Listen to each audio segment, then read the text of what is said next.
Muy buenas noches. La bienvenida a todos nuestros seguidores. Este es un programa muy interesante.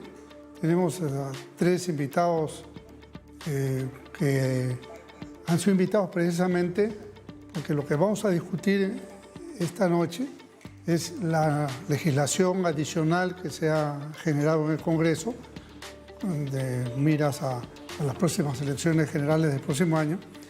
Y nuestros invitados, la doctora Marta Chávez, el doctor Omar Chejade, que es presidente de la comisión, el doctor Gino Costa, fueron tres de las personas que, estuvieron en el debate con mayor intensidad.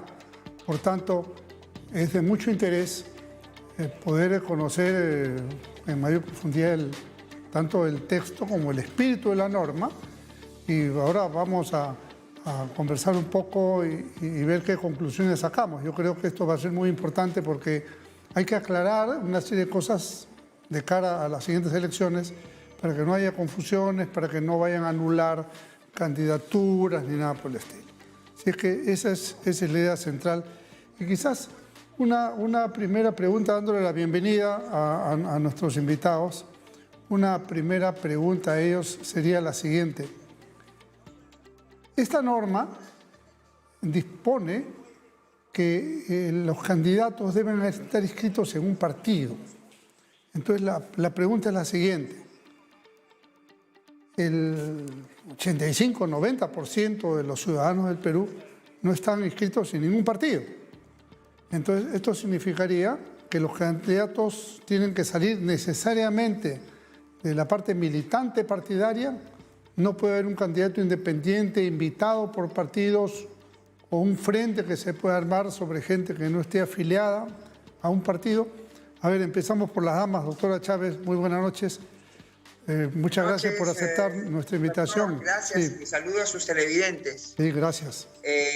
¿Me puede repetir la pregunta? Porque estábamos pendientes, por favor. Un debate parlamentario estaban. Doctora, fíjese, sí. La pregunta es...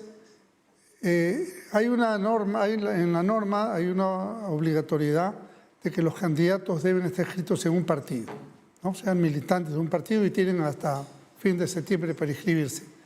La pregunta es, ¿y los que no son militantes de partido pueden ser parte de una plancha presidencial? En la lista parlamentaria sí, porque hay un porcentaje de invitados. Pero en la plancha presidencial es posible. Un partido puede tener un independiente de candidato o un independiente puede ser parte de un frente de partidos. ¿Esto es viable? Sí, yo creo que sí. Yo creo que eso no se ha modificado y eso sucedió en las... ha venido sucediendo hasta en las campañas anteriores, ¿no? Hasta el año 2016. Y eso entiendo que no se ha modificado, salvo que esté equivocándome, pero no. Yo entiendo que lo que sí tiene que ser objeto de elección interna. O sea, tienen que ser los candidatos de la plancha presidencial, sí tienen que ser elegidos. Hay partidos que, por ejemplo, en Fuerza Popular, las personas que no son afiliadas también pueden participar o participan en los procesos de elección interna, ¿no? Lo que sí dice la norma es que tienen que ser elegidos, no pueden ser de la cuota directamente asignada por el órgano del partido que tiene la potestad de asignar, como en el caso de los parlamentarios, ¿no? De los candidatos al Parlamento. Sí, tiene que ser elegido. Sí, esa parte es lógica. Pero no necesariamente tienen que ser afiliados. Claro, esa parte es lógica en las listas porque obviamente si hay una elección interna es para los militantes. Los no militantes pueden ser invitados. Y también no militantes. Yo, por ejemplo, he sido candidata de Fuerza Popular el año 2011 y el año 2020 sin ser militante, sin ser afiliada. Pero he participado en el proceso de elección interna en ambas ocasiones. Doctora Chávez, usted era la no militante más militante del Perú. Si me permite. Bueno, pero fíjese, le leo la norma. Este es el inciso 4 de la 7ª disposición transitoria, ¿no? Dice, los candidatos en las elecciones internas deben estar afiliados a la organización política por la que deseen postular y registrar dicha afiliación en el ROP. Ese es el punto. Entonces, eso es lo que a mí me genera la duda, ¿no? De que no vaya a ser de que se acogen literalmente a esta disposición y no podrían invitar a un independiente en la plancha, ¿no? Ahí está la duda. Sí.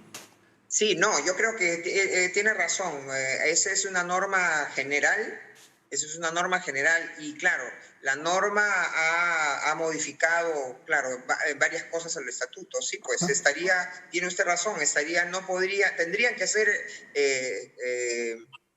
afiliados al partido.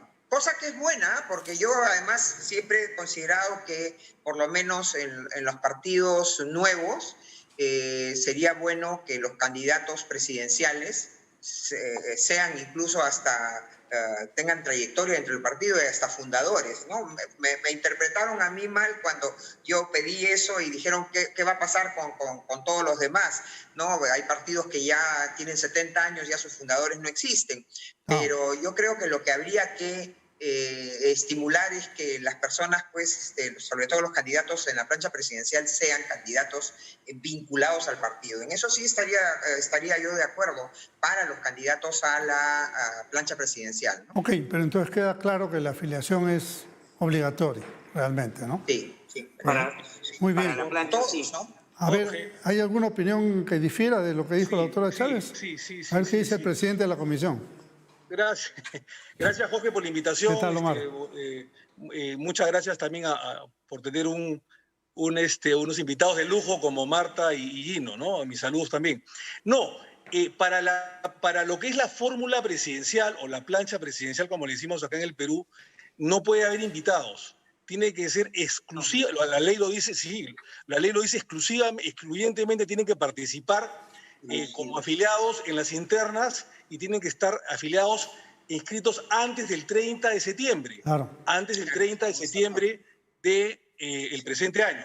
Por lo tanto, solo pueden haber invitados para las listas parlamentarias, es decir, un 20%, que serían 28, porque el partido tiene que presentar 140 candidatos al Congreso, 130 más 10 accesitarios, 140. El 20% son 28, o sea, puede reservarse el partido hasta 28 invitados a nivel nacional. Pero para la plancha presidencial, con toda seguridad, tienen que ser afiliados, tienen que ser candidatos que estén, digamos, afiliados o inscritos en un partido hasta antes del 30 de septiembre del presente año. Por eso, mi querido Jorge, es que hubo mucha pelea, digamos, cuando nosotros quisimos ponerle, digamos, como una valla de 6 meses de afiliación hasta antes de la elección interna, digamos, ¿no? Que está programada aproximadamente para noviembre o para mediados de noviembre.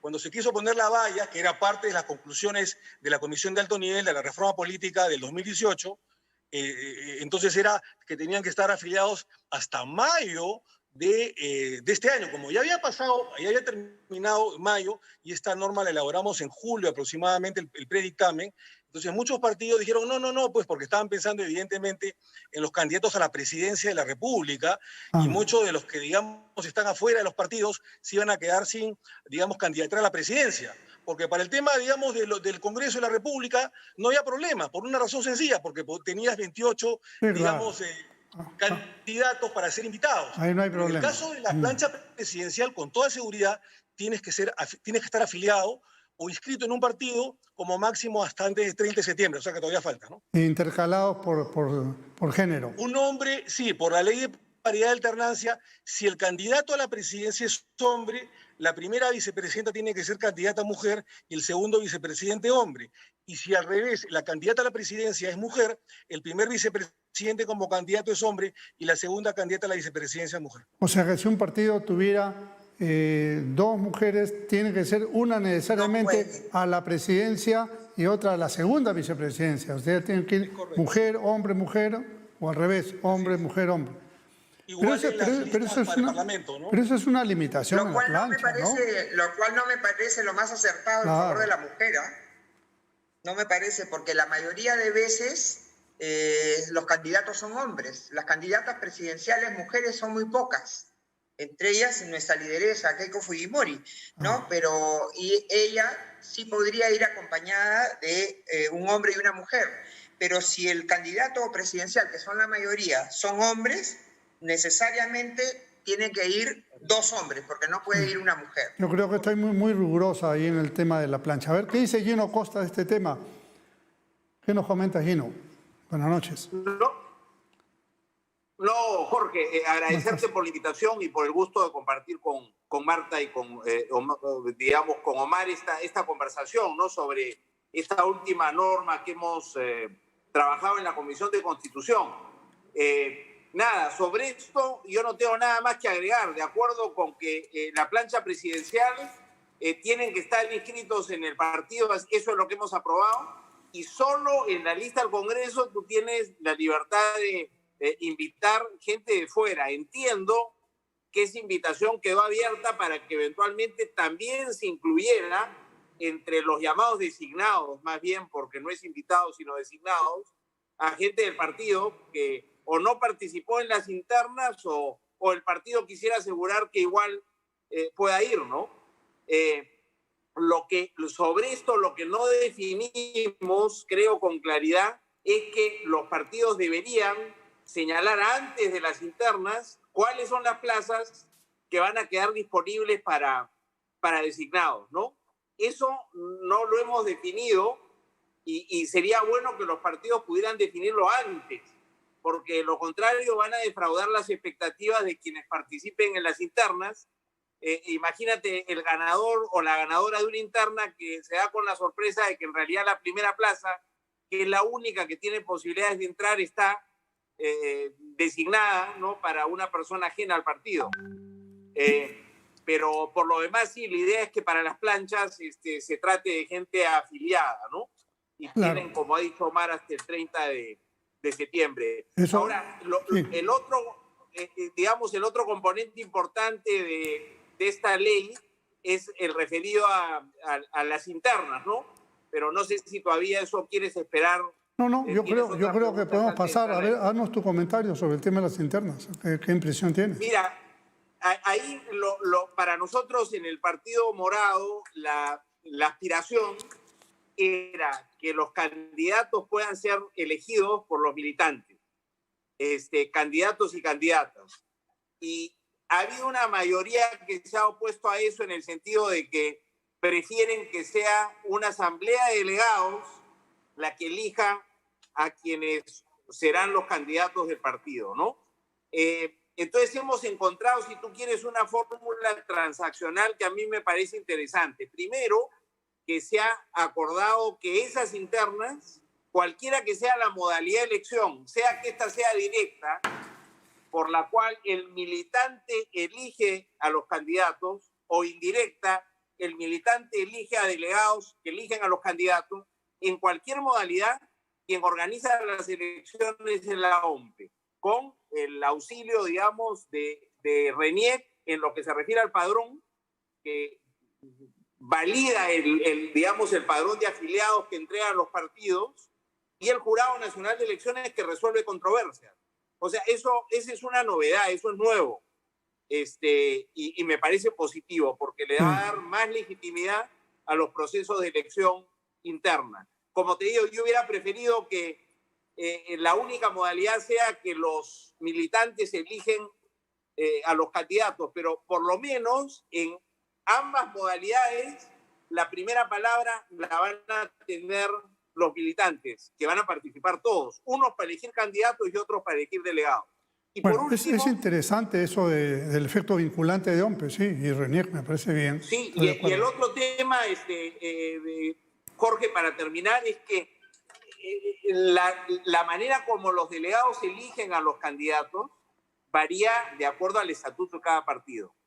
Entonces, lo que se ha acordado y ha costado llegar a ese acuerdo es darle a la OMPE la prerrogativa de reglamentar el proceso por el cual los delegados eligen a los candidatos, es decir, estandarizar el procedimiento de elección de candidatos por delegados, porque de lo contrario va a ser muy difícil para la OMPE poder organizar elecciones, digamos, a la medida de cada partido, ¿no? Entonces, a pesar de que no se ha logrado que los militantes tengan la última palabra en la elección de los candidatos, sino que cada partido decidirá, el que esté involucrada la OMPE y los organismos electorales, yo creo que le da una garantía a los procesos de elección interna que hasta ahora no habían tenido. Me pareció entenderte. Yo discrepo totalmente a ver. de esa posición. Creo que estoy en discrepancia con todos los intervinientes aquí.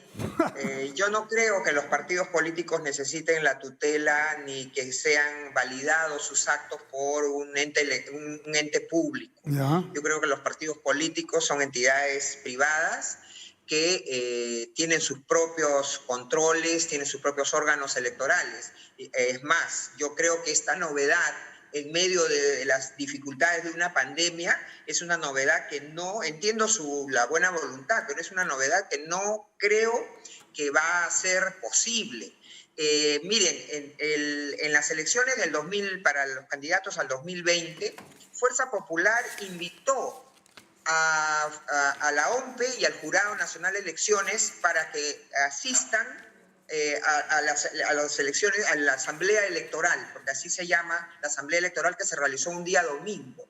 Pues bien, no fue ni OMPE ni Jurado Nacional de Elecciones, y eso que esta Asamblea Electoral se realizaba en Lima. ¿No fueron por qué? ¿Porque no querían saber nada de Fuerza Popular? No fueron, creo, porque no tienen capacidad y menos la van a tener para organizar las elecciones internas compulsivamente, obligatoriamente en todos los partidos. Tenemos 24 partidos. ¿Y cuántos más se sumarán? Supongamos que solamente se sumen 6. Van a ser 30 partidos. La OMPE va a poder organizar, el RENIEC va a poder hacer el padrón electoral interno de cada partido y el Jurado Nacional de Elecciones va a poder resolver las controversias cuando cada partido tiene sus propios órganos electorales. Yo no creo que eso sea viable, es más, no me parece que eso vaya a suceder y yo creo que por eso las elecciones van a estar en serio riesgo y peligro de no realizarse. Ojalá me equivoque. Ahora, ustedes han dicho que OMPE organiza, porque lo que la ley dice es OMPE organiza, ¿no? A mí me parece bien, divergiendo con lo que hizo la doctora Chávez, que RENIEC haga los padrones de los partidos. Total, eso va a dar mucha fe, mucha confianza, y además lo hacen automáticamente muy rápido. El tema es OMPE. Si OMPE organiza la elección, ¿hasta qué grado de inmersión se mete en la elección? O sea, organizar significa, ¿va a organizar los tribunales electorales internos o solamente es un vedor de lo que hacen los tribunales electorales partidarios? Mira, Jorge, la OMPE organiza y yo te diría que en este caso también fiscaliza y todo lo que tú has señalado. Por una razón sencilla, ¿no? Yo sé que Marta ha estado en contra, lo dijo en la comisión y es muy respetable su opinión. Pero, a ver, es parte de la reforma política. Yo pienso que a veces mucha parte de la reforma, a veces uno tiene un poco de temor si esto saldrá bien o no saldrá bien. Pero en una época de pandemia, yo creo que no podemos jugar a la lotería, ¿no? La OMPE ha ido, y le consta a Marta y a Gino, en repetidas oportunidades, creo que hasta 5 veces, a la Comisión de Constitución, a las sesiones, al igual que los representantes del jurado, y ellos en repetidas oportunidades, ante las preguntas de todos los congresistas, ellos han asegurado que están en la posibilidad y hasta en la certeza de garantizar unas internas, aparte de las elecciones generales, totalmente libres, transparentes, adecuadas y con un soporte técnico. Yo no me he cansado de preguntarle, le consta a Gino y le consta a Marta, en varias sesiones, de que si estaban preparados para ellos y si tenían la plataforma virtual para hacerlo, porque ellos incluso señalan de que la quieren hacer las internas las quieren realizar con voto electrónico no presencial, para evitar la pandemia y los contagios, que, ojo, que las internas están acá a la vuelta de la esquina, van a ser, según la OMPE y el jurado, a mediados de noviembre. Entonces, claro, cuando se les ha preguntado, incluso yo le puse el ejemplo del Colegio de Abogados, porque el Colegio de Abogados, aparentemente, la OMPE estuvo inmersa hace unos años y se cayó el sistema, y con los que quisieron votar electrónicamente desde su teléfono, muchos no pudieron hacerlo. Y esa fue mi pregunta. Y hasta ahora no hay elecciones, de paso. Tengo los videos, tengo los audios, Han asegurado de que en esta oportunidad eso no acontecerá. Señalaron de que el Colegio de Abogados en aquella oportunidad hubo un problema interno entre los colegiados, digamos, y que ese fue el problema. Yo tengo una interrupción. Dale. El problema es... Concedía la interrupción a través de la mesa, como se dice. Por favor, doctor del Castillo. Dale. Pero lo que pasa es que a mí, y yo creo que eso es puro entusiasmo, porque además se trata de quien ha dicho eso, un jefe de OMPE que ya no va a estar.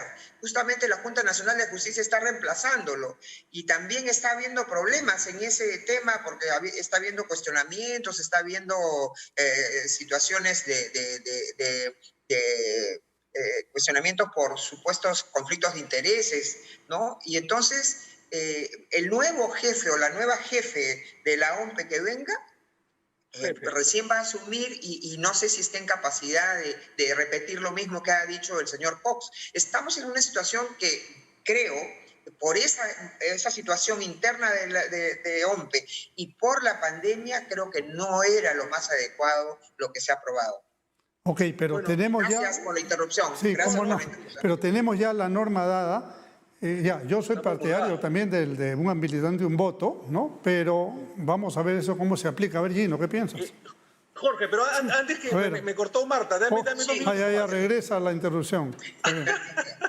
Tú eres el presidente del Congreso ahorita.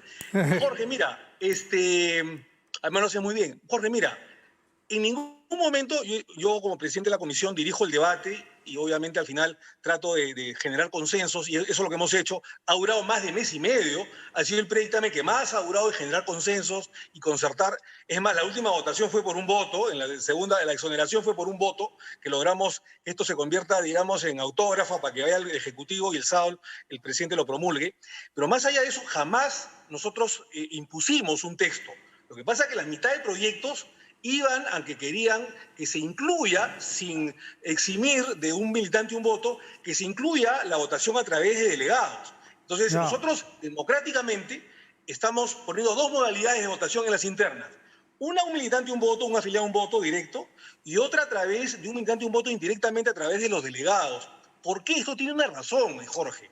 Sucede que en muchas regiones, muchos partidos, digamos, la OMPE no llega o no se puede transferir el voto en ese momento. O sea, hay muchos partidos que lamentablemente o no tienen los militantes inscritos o simplemente no llegan. A través de delegados, este tema se soluciona. Es decir, el delegado ya perfectamente sabe, está enterado de cuál es su participación en los lugares más recónditos. Esa es la ventaja de tener delegados, que además van a ser elegidos ¿por quiénes? Por un militante un voto, como bien lo ha dicho Gino. Es decir, va a ser una especie de un militante un voto de manera indirecta. Y se respeta el afiliado un voto. Por lo tanto, creo yo que esto es un tema democrático y todos los organismos internacionales, nacionales, han señalado que ambas opciones son democráticas. Bueno, a ver, Gino Costa. No te estoy escuchando. Gino, ¿no se te escucha? Ya, bueno, a ver. Sí, sobre el tema de las elecciones internas, ahora sí, ¿no? Perdón. Sí. Lo siguiente, primero, la propuesta de que los organismos estén involucrados en la organización de las internas es de la OMPE, del jurado y de RENIEC. O sea, los 3 organismos que integran el sistema electoral le proponen a la Comisión de Constitución organizar las internas, que era un acuerdo que ya habíamos tomado en el Congreso anterior. Tú te acordarás, Jorge, porque estos fueron parte de las negociaciones y los diálogos con el premier del Solar. Se acordó que para los partidos ya existentes irían a las primarias con listas cerradas, si querían. Pero para que pudieran ir a las primarias con lista cerrada, las internas, que eran la previa a la primaria, iban a ser organizadas por la OMPE con el jurado y con RENIEC. No sé si tú te acuerdas de eso. Sí. De ahí viene la iniciativa. Entonces, son los propios organismos lo que dicen, nosotros lo hacemos, lo podemos hacer, estamos en condiciones de organizarlo. Y segundo, son ellos los que dicen un militante, un voto, o sea que los candidatos son elegidos por los militantes, Y tercero, como estamos en medio de la pandemia, la OMPE los puede hacer con voto electrónico no presencial. Nosotros hemos tenido en algunos lugares voto electrónico presencial. O sea, vas a tu centro de votación y ahí utilizas voto electrónico, ¿no es cierto? Y la máquina te produce tu voucher con tu voto y tú lo depositas en el ámfora. Ese es el electrónico presencial. Lo que ellos dicen es que para esta elección interna, como el universo de militantes no supera el 1,5 millones, de los cuales vota solo una pequeña parte, esa es una elección que OMPE puede organizar con este sistema, porque la OMPE viene organizando elecciones internas con voto electrónico no presencial en colegios de profesionales y en clubes privados, ¿no? Colegio de ingenieros, colegio de abogados, colegio médico, y creen y nos han asegurado que lo pueden organizar de esta manera. Entonces, acuérdate que esta norma es medidas excepcionales para un proceso en medio de una pandemia. Entonces, el voto electrónico yo creo que es clave. Yo hago confianza porque en la medida en que no solo la OMPE lo propone, sino los 3 organismos, estoy seguro de que han pensado bien que lo pueden hacer. Y sobre la preocupación de Marta, que es hoy este compromiso lo ha hecho un jefe que se va en 2 semanas, es verdad, pero lo que nos ha dicho el jefe es que hay las garantías de que esto se realiza porque la OMPE cuenta con una planta profesional permanente que garantiza la idoneidad necesaria para hacer esta selección. Muy bien. Cuidado que cuando cambian los jefes de OMPE, porque cuando cambió la jefatura de la OMPE al señor Tuesta, él, y lo dijo claramente, reemplazó al 75% del personal. O sea que yo no estaría muy confiada de que hay personal diríamos, de carrera que pueda continuar, ¿no? Cambia el jefe y es posible que se den una serie de cambios también en la plantilla de personal, ¿no? Pero a mí me preocupa muchísimo. Marta, era otro momento político, ¿no? Acuérdate que salíamos de la OMPE de Portillo. Acá el gran cambio ya ocurrió con Cox, que tuvo que limpiar la OMPE que dejó, digamos, el señor Castillo y Cabaza, ¿no? Acuérdate. O sea, Cox ha sido un jefe de transición que ha ordenado la OMPE y ha organizado varios procesos electorales en estos 2 años sin cuestionamientos, ¿no? Entonces, bueno, que ha trabajado con él, yo creo que... Bueno, yo tampoco creo que haya habido cuestionamientos. No hay que olvidar que el señor mismo Tuesta dijo que esto del fraude del año 2000 fue simplemente una sensación, una opinión, pero que no lo hubo. Entonces, claro, al final no son las instituciones, sino la persona que está. Y entonces, a mí me preocupa muchísimo esta situación. Yo no creo que sea viable la realización, y los partidos no son pues colegios de abogados, no son colegios médicos, no son colegios de ingenieros. En los partidos hay militancia que es popular, que no son profesionales. En los partidos hay comités provinciales en las provincias más alejadas, no están en las capitales de los departamentos ni en las capitales de las regiones, como pueden ser los colegios profesionales, ¿no? Entonces, yo sí tengo una preocupación, reitero, ojalá me equivoque, pero ese entusiasmo de los organismos electorales para hacer... La OMPE no tiene hasta ahora, baste decir esto, no tiene la auditoría de su código fuente para las elecciones por el voto electrónico. Y entonces, si no lo tiene, a pesar de que son años que se le ha pedido eso, ¿cómo se va a atrever a hacer las elecciones internas con el voto electrónico no presencial? El no tener una auditoría significa que las máquinas pueden ser perfectamente cambiadas en el momento. Hay muchos videos de denuncias en todo el mundo de cómo se abren las máquinas y se les pone un chip, se les cambia el chip y resulta que la máquina vota el resultado que se ha querido inducir, pero no el real resultado de la decisión popular. Bueno, yo tengo mucha preocupación en eso. Efectivamente, el voto electrónico tiene sus bemoles. Puede ser técnicamente lo mejor, pero ustedes vieron en Venezuela, por ejemplo, cómo hacían lo que querían con el software y metían un fraude tremendo. Pero el voto electrónico, Jorge, sí, tiene un voucher. O sea, se verifica con el voucher en todo caso, ¿no? No, el Aparte, voucher no te dice, ese no el es el voucher no dice cuál es tu voto. El voto de la ¿no? persona no es el problema. El problema es el procesamiento, conteo, claro. el procesamiento de los votos múltiples que van entrando y después es muy difícil verificarlo. Pero bueno, vamos a una pregunta previa inclusive a la elección interna. Esta ley también trata el tema de las afiliaciones, ¿no es cierto? Ustedes hace un momento han comentado las afiliaciones, especialmente, por ejemplo, en el caso del APRA, gran parte de la juventud aprista no está inscrita. ¿Por qué? Porque no estaban los padrones habilitados, porque no se hizo, por alguna razón. Supongo todas de buena fe, pero la cosa es que la gran mayoría de la juventud está afuera, están ávidos de inscribirse. Entonces, esta inscripción algunos suponían que eso iba a ser meramente electrónica, pero es electrónica para el personero del partido. No es electrónica para el militante que anota y se inscribe directamente. A ver qué nos pueden comentar de ese tema de la afiliación de los No, y lo militantes. peor, doctor del Castillo, es que las autoridades electorales no han estado funcionando, no funcionan. No se ha podido inscribir. Nosotros teníamos un proceso de inscripción de militantes desde enero, ¿no? Y yo misma he firmado ya mi boleta de afiliación, con mi foto, con todo, la firma directa antes de la epidemia. Y el partido estaba esperando reunir todas las boletas de los nuevos afiliados y resulta de que no las podía entregar.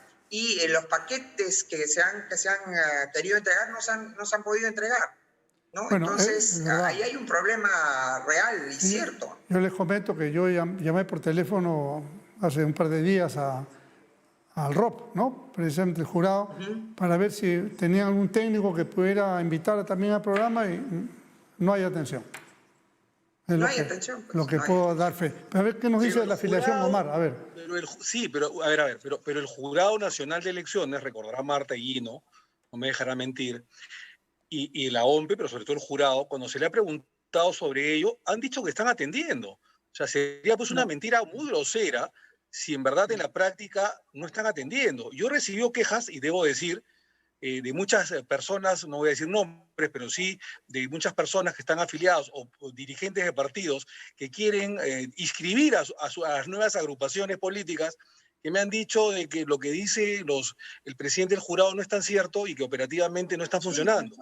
Cuando yo les he hecho la pregunta, como en la presidencia y la comisión, en la sesión, me han dicho que sí. Entonces sería pues bastante grave que estén faltando a la verdad. La verdad que no creo, pero no sé si de repente allí no tiene alguna información adicional. Yo lo que les sugiero es que aprovechen la semana de representación y vayan y visiten todos los organismos electorales para ver cuán verdad es que estén funcionando. Estamos en eso. Estarían en su derecho, ¿no? Jorge, tenemos una fecha, estamos en eso, es verdad. Perfecto.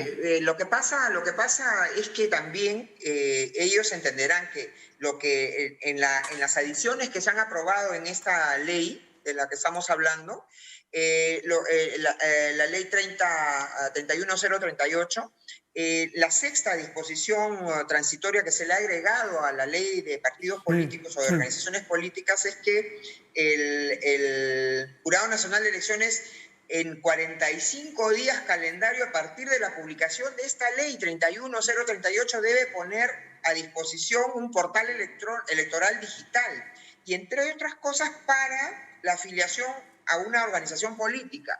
Es decir, ellos entenderán que recién van a implementar esto.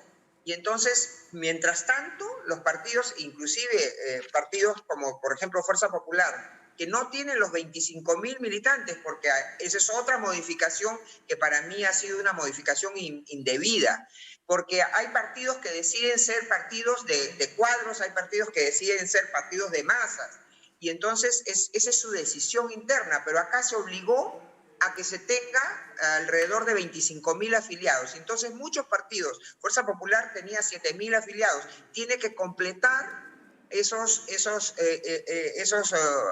miles de afiliados que todavía faltan. Y reitero, ya tiene su proceso, ha juntado sus afiliados, pero no ha podido presentar esas nuevas afiliaciones. Quizás está esperando para anterior, Marta. ¿Perdón? Pero eso viene del Congreso anterior. Eso ya estaba en la ley. Claro, así es. Eso es el Congreso anterior. Así es. Claro, así es. claro. Así es. Ya, pero Ahora, hay un tema también... Perdón, pero el partido existe, como que tiene que completar Jorge, para que pueda 30 actuar, no segundos, puede ser. que de repente pues. deberíamos tocar, es que también se le está dando también a las nuevas agrupaciones, en vía de inscripción, porque hay que decirle al televidente que hay 24 agrupaciones inscritas, tanto las 9 del Congreso, que pasaron la valla, digamos el 5% en enero pasado, más 15, ¿no es cierto?, adicionales que no pasaron la valla, pero que no se tomó en cuenta el 26 de enero, 24 en total que están inscritas. Pero además se está dando no solamente tiempo a los afiliados para que participen en las internas a inscribirse antes del 30 de septiembre del presente año, sino también a algunas agrupaciones que están en trámite de inscripción o en vía de inscripción para que hasta el 30 de septiembre puedan inscribir sus agrupaciones políticas y puedan participar, que pueden haber 3 o 4 más.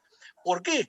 Porque, digamos, se les ha dado 2 meses más, porque acuérdate que por el estado de emergencia, el 16 de marzo, se cerró todas las instituciones públicas y estuvieron 2 meses cerradas. Entonces se le está dando una ampliación hasta el 30 de septiembre para que estas agrupaciones políticas o partidos políticos que estaban en vía de inscripción tengan tiempo de hacerlo, ¿no? Ok, pero bueno, vamos con Gino, pero quiero insistir en la pregunta. Si la afiliación, tal como ha dicho la doctora y está en la ley, se va a dar 45 días para hacer una plataforma de la cual se puede inscribir. O sea, antes de eso, ¿no valen las inscripciones? Es un formato especial que va a emitir el jurado para cada afiliación.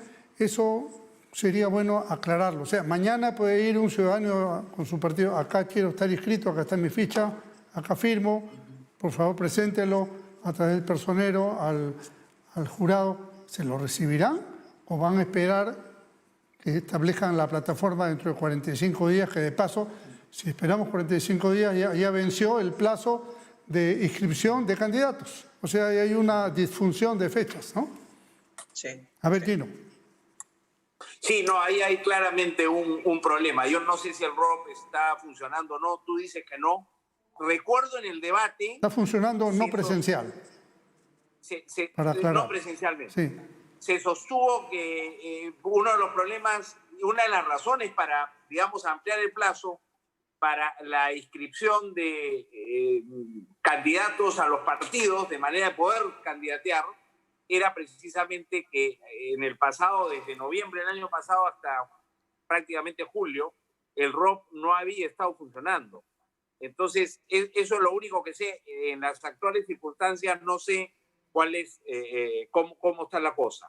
Ahora, sobre lo que plantea Marta, los partidos vigentes que ya existen tienen que adecuarse a los requerimientos de la ley, ¿no? Que son ya no tener las firmas que antes se exigía, sino que además tienes que tener un número mínimo de afiliados. Esa norma ha quedado en suspenso por decisión del Jurado Nacional de Elecciones, felizmente. Solo señalar que la propuesta que venía del Ejecutivo por la comisión, digamos, de alto nivel que presidió Fernando Tuesta, había propuesto un porcentaje que llevaba el número a 12.400. Y fue en el Congreso anterior que a propuesta de Fuerza Popular se elevó ese requerimiento a los actuales 24.800. Esa es un poquito la historia.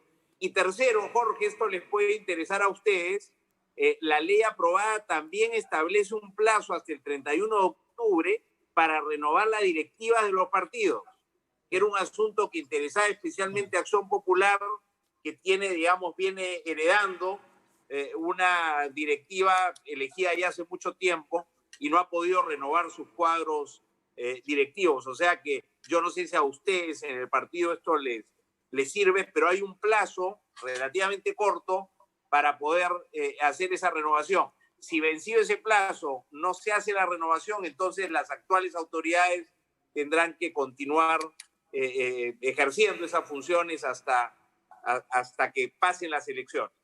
Ya, entonces... Yo quiero decir dos sí, cosas. sí, doctora, A mí no me queda claro esto que dice Gino, bueno, tengo que creerle, pero no me queda claro que Fuerza Popular sea quien pidió que se aumente a 25.000 el número de miembros de un partido político.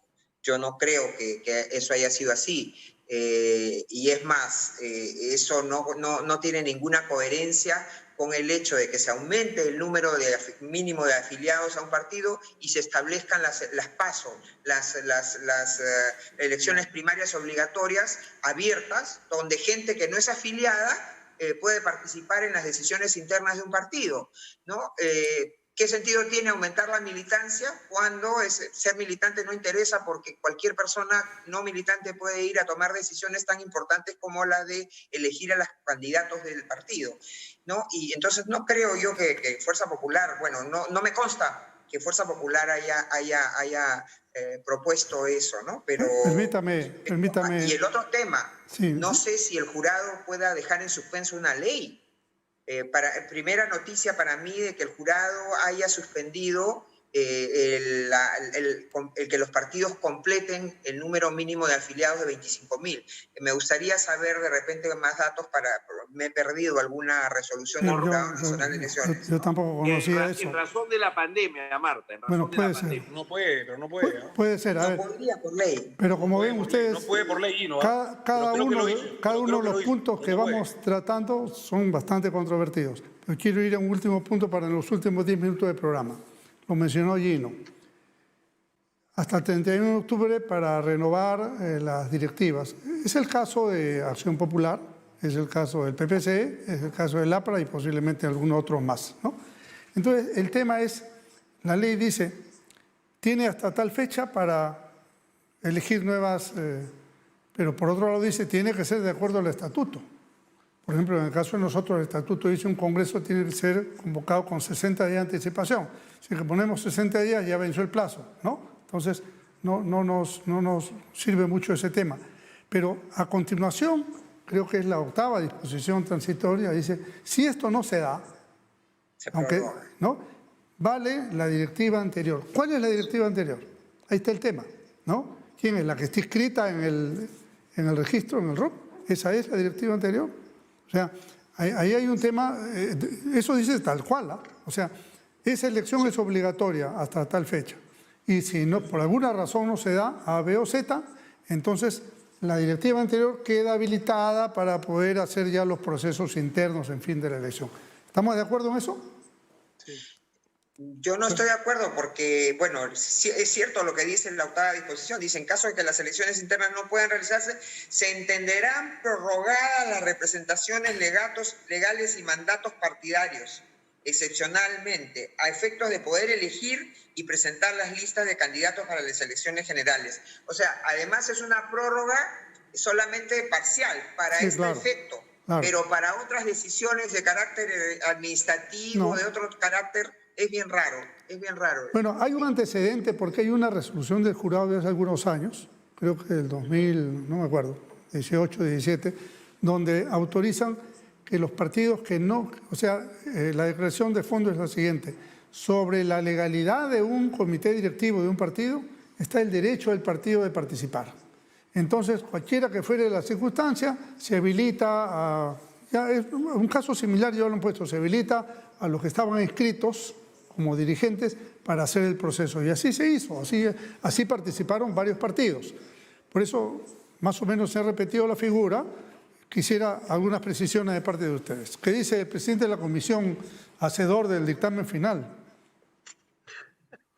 No, señor, no. Mira, lo que entendemos nosotros, el objetivo, el leitmotiv, es justamente lo que figura, digamos, en el ROP anterior. Digamos, eso es lo que se debatió dentro de la Comisión de Constitución y Reglamento y dentro del Pleno, del seno de la Comisión. Es verdad que pueden haber algunas interpretaciones, pero digamos el espíritu de la norma al elaborarla y al debatirla fue justamente eso. Ahora, un tema que creo que más allá del tema de las internas, Jorge, que yo te quería proponer antes que acabe el programa, que también se ha avanzado mucho, es el día de las elecciones. El día de las elecciones es muy importante porque nosotros hemos previsto, para evitar pandemias, dos aspectos importantes que no se ha tocado. Uno, que estamos ampliando el horario de votación, Ya. eso para que la gente lo tenga claro, de 8 horas que era antes a 12. Antes era de 8 de la mañana a 4 de la tarde. Ahora es de 7 de la mañana a 7 de la noche para evitar aglomeraciones. Uno es eso. Y dos, que creo que es tanto más importante, es decir, que se reduzca la cantidad de mesas de votación, probablemente a la mitad, en los colegios electorales, pero que los colegios electorales se dupliquen.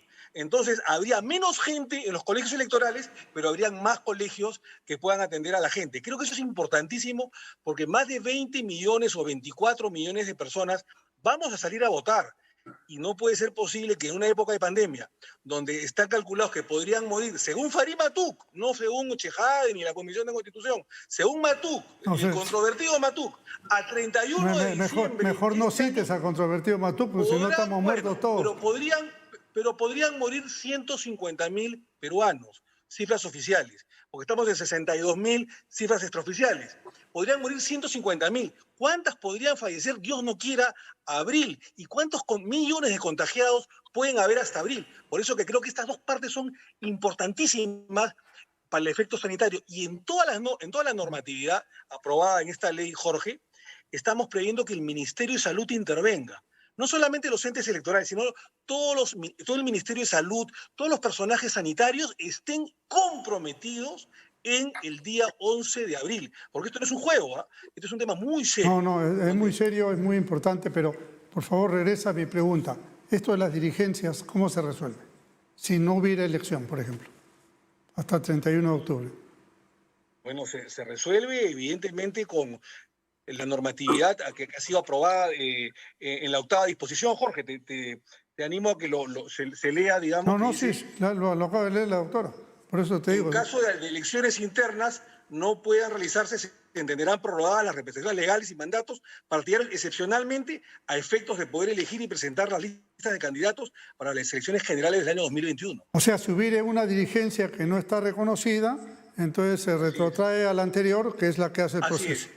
Porque eso es lo que se debatió en el seno de la comisión. Y por lo menos tengo entendido que ese es el espíritu del predictamen que fue aprobado incluso en el debate plenario de la última antesemana. A ver, ¿está de acuerdo la doctora Chávez y el doctor Chejade, parece, en ese punto por lo menos? ¿Qué dice Gino Costa? ¿Está de acuerdo también? ¿Hay unanimidad en el concepto? Yo creo que esa fue la interpretación. Solo recuerdo que la iniciativa viene de Acción Popular. Sí, claro. Y entonces, digamos, el problema que tenía Acción Popular, esa propuesta responde a ese problema. No. Y no se adecúa a otras situaciones como las que tienen ustedes. Eso es lo que ha ocurrido, creo yo. Y son parecidas, ¿no? Palabras más, palabras menos son parecidas. ¿Sí? Pero bueno, es una fórmula de solución. No está mal. No Jorge, lo que sucede, y en honor a la verdad, porque no tiene malo decirlo, es que, se acordará Gino, se acordará Marta, estas sesiones hubo 5 predictámenes, porque esto es como decía el famoso Didi, el entrenador de la selección brasileña. Es la famosa táctica de la sábana corta. Si te tapas los pies, te desnudas la cara, y si te tapas la cara, te desnudas los pies. Entonces, uno presentaba un predictamen y de repente no son 4 o 5 bancadas, hay 9, está atomizado el Congreso. Sí, ya me imagino. Entonces, de repente 3 agrupaciones están a favor o 4 y las demás no. Entonces había que conseguir un consenso, había que concertar, que consensuar. Y esto ha demorado más de un mes. Entonces, finalmente Acción Popular dijo, bueno, vamos a apoyar la norma, vamos a apoyar el predictamen, pero por favor, esto no hace mal a nadie, esto mejora la calidad del predictamen. Hay un problema de nosotros y de otras agrupaciones. Por favor, tomen en cuenta este texto sustitutorio. Bueno, está muy bien. Fue lo que hicimos en pro de aprobar el dictamen, porque creo que no afecta ni rebaja la calidad del predictamen. Eso fue lo que se hizo. Lo bueno es enemigo de lo perfecto. Yo estoy de acuerdo en muchas cosas. Lo que pasa es que, como vemos, a veces los criterios no son uniformes necesariamente, ¿no? La doctora ya quería decir algo. Te interrumpí, creo. No, yo reconozco el gran esfuerzo que ha hecho Omar para ir ajustando las cosas. Y en realidad la norma aprobada también recoge algunas propuestas que yo hice en nombre de Fuerza Popular, que hizo Fuerza Popular, pero mi gran objeción es el que se refiere a la Yo estoy de acuerdo con todos los agregados que se han hecho respecto de la ley orgánica de elecciones, esto que comentaba Omar. Mi gran preocupación es la que se refiere a la participación obligatoria de los organismos electorales en las elecciones internas. Esa es mi gran preocupación. Dígame. Ojalá que no afecte la realización de las elecciones, porque no habría ningún modo de salvar el tema. Si no tienen capacidad para realizar las elecciones internas, va a ser muy complicado. A ver, si ya veo que han logrado un consenso en este último punto y está demostrando que algunos anteriores también lograrán consenso cuando hablen del Senado. ¿Es posible la bicameralidad? Yo insistiré y defenderé la unicameralidad, pero tampoco no es una cuestión de, diríamos, no es un dogma, ¿no? Sé que varios congresistas de mi grupo están a favor, ¿no? Pero sí. Bueno, está bien, es un buen paso. La idea, Jorge, que tiene Omar, que yo comparto, pero la iniciativa es de él, es poner, de acá al 28 de septiembre tenemos que aprobar las normas que se aplicarán en el próximo proceso electoral. Y inmediatamente que hacemos eso, lo que significa la ratificación de la reforma sobre el impedimento para que sentenciados en primera instancia postulen, está pendiente la eliminación del voto preferencial, que, si me permites, el financiamiento también hubiera podido entrar en esta norma sobre medidas excepcionales para el próximo proceso electoral, porque incluso la OMP dijo, oye, si ustedes quieren acortar la jornada, más que extender el horario, si eliminan el voto preferencial, que ya se comprometieron a eliminarlo para las próximas elecciones, si lo eliminan ahora, por razón de la pandemia, entonces nos vamos a ahorrar un montón de tiempo y reducir el peligro de contagio. Esa es una segunda que está pendiente, por lo menos de votación en el Pleno, Jorge. No se sabe si hay los votos o no. Hablemos del Senado. A ver qué dice el senador Chejade, ¿qué dice? Mira, voy a concluir lo que estaba diciendo Gino, que creo que lo interpreto de la siguiente manera. Yo tengo una postura de años, de mucho tiempo, y lo sabe Marta, hemos discutido amigablemente el tema del Senado. Yo soy pro bicameral, pro Senado, considero que mejora la calidad de las leyes, la imagen del Parlamento, y obliga a que no sea el Consejo de Ministros quien observe las leyes y que haga de Senado muchas veces. Pero en fin, hay una estadística que yo la tengo ahí, que en una unicameral el Ejecutivo observa 10 veces más las leyes que cuando hay doble cámara reflexiva. Pero más allá de eso, la idea es la siguiente. La próxima semana, quien habla está presentando el proyecto de ley sobre bicameralidad, sobre reinstauración del Senado de la República. Tengo entendido que hay otras bancadas que también lo están haciendo, lo van a hacer, porque la idea es que este Senado es imposible que empiece a funcionar a partir del año 21. Ya no hay tiempo tampoco, era materialmente imposible, no hay discusión larga, porque son más de 30 artículos que se tienen que modificar. Pero más allá de eso, la idea es que el Senado comience a funcionar el 1 de julio del 2023, no el 26, sino el 23.